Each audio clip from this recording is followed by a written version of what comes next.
autant, pas d'idée pour les vacances. Je vais vous présenter 4 livres que j'ai bien aimés pour les 9-12 ans. Le premier, c'est Fonteclose et le trésor de Charette. C'est une histoire fantastique. Donc, c'est l'histoire de la famille Perceval qui va déménager dans un grand manoir.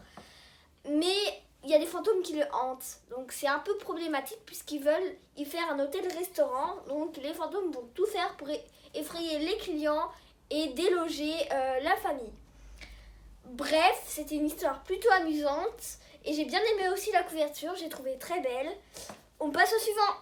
Pour le deuxième livre, nous passons à un autre registre. C'est un livre quand même plutôt moderne. C'est Vlog Princesse.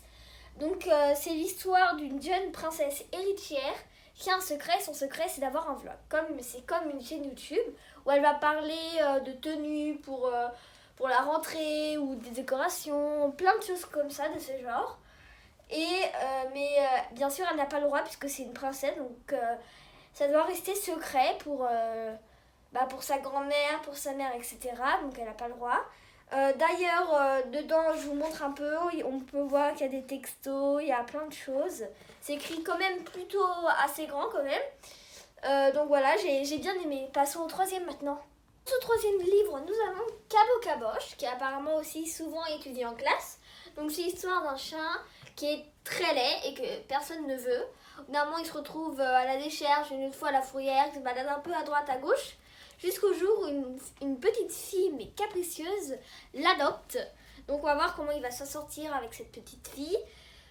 Je vous en dis pas plus. D'ailleurs, il y a une BD qui vient tout juste de sortir, qui est adaptée au roman, avec de belles illustrations, voilà, plein de choses.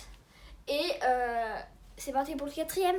Pour la quatrième histoire, nous avons un livre de Roald Dahl, d'ailleurs que j'ai déjà lu plusieurs livres de cet auteur, qui sont d'ailleurs des histoires farfelues. Et pour ce livre, nous avons L'enfant qui parlait aux animaux comme titre. Donc dans ce livre, nous avons 3 petites histoires différentes.